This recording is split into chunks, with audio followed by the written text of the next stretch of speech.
Salibonani ma viewers lama subscribers AVG Reality Channel. Igama uMxolisi Isibongo ngisakwaNcube. Ngithemba ngilithola liphilile konke lapho ezindaweni ezihlukeneyo lapho elikhona.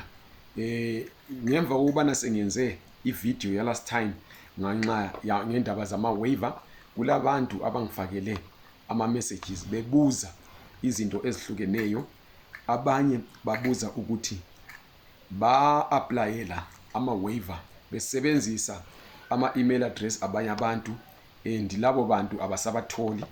Abanye babesebenzisa ama-email amatsha ababengakaze basebenzise, bavula khonapho bayavulela uku-applya, abasela access to that email.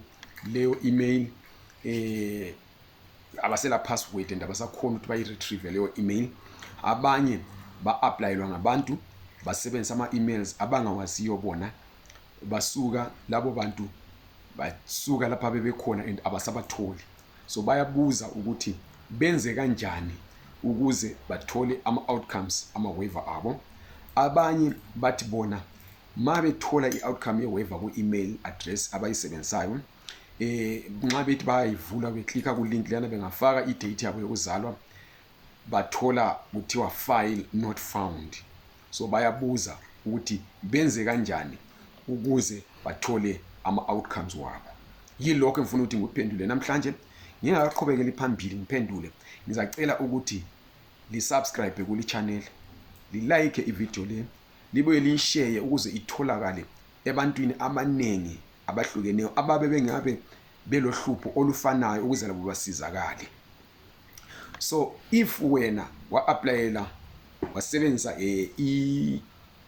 i-email address ongaselayo ongasakhoni ukuthi uyivule, okufanele ukwenze ukuthi uqhubeke utracker i-waiver yakho. Sabonisa kwenye video esayenzayo ngesilungu ku-AVG News ukuthi kutrackwa njani. So uyahamba uyengena ku-website ye-VFS, ufike phezulu ku-drop down menu, uhlabe khona, ungaklika lapha kuzoveza kukhona lapho kuthiwa track your application, utobetse khona laphayana.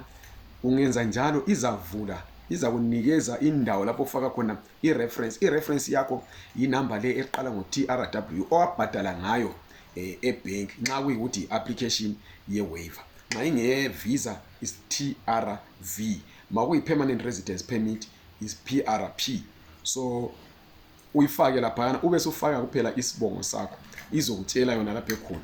Nxa isiveza ukuthi the outcome has been submitted or sent to visa facilitation center, itsho ukuthi isifikile lapho wa-applyela khona.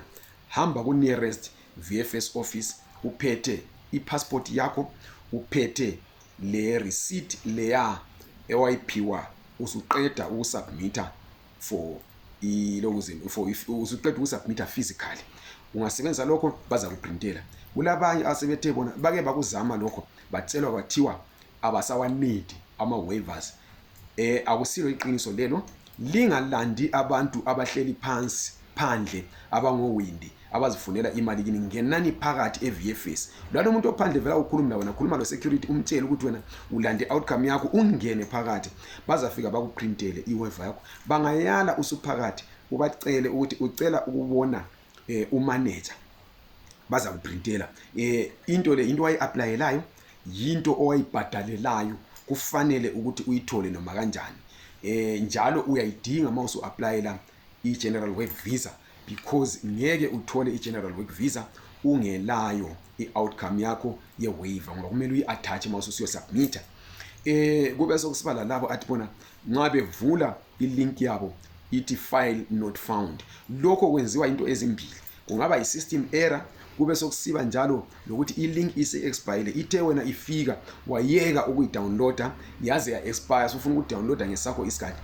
Lawe ke nxa usukunalelo hlupho yana e-VFS ucele ukuthi bakuprintele i-hard copy, ngoba uminister wakutsho ukuthi labo abafuna ukuyathatha i-hard copy liyavunyelwa ukuthi lifike lithathe ama-hard copies ama-waiver wenu e-VFS offices. Kube sokusiba lalabana abathi bona sengikhulume ngabo abathi bona balahlekelwa ngama-emails. So yikho lokho ebengisithi ngilitshele ngakho namhlanje. Kodwa nxa ulombuzo ofuna ukuwubuza ungesabi ukuthi usibhalele i-text message ku 073 962 3075 073 962 3075. Ungafoni, yenza i-text message, ungafaki i-voice note singavumelana. Ngiyabonga khonapho, libe losuku oluhle leviki elihle. Lingayeki ukubuza imibuzo, libuye njalo ngilicele ukuthi li-subscribe kuli channel njengoba ngitshilo, li-share li video, libuye li-like.